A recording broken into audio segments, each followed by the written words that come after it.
जब सुने के होई भोजपुरी गाना बस बजे के चाही गाना।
बेदर्दी पर मोद सुनला सोटब न भोले का पार धुनला दिमाग में सोच लियो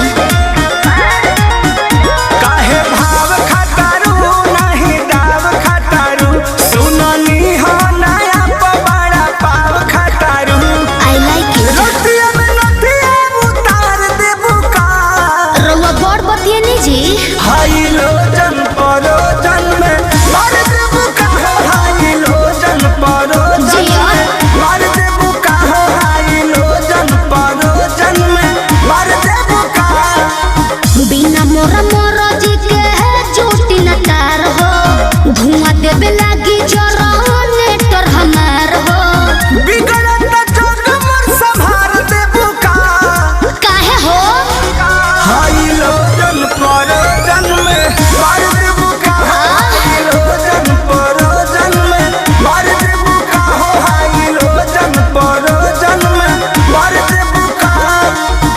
कर रही हूँ।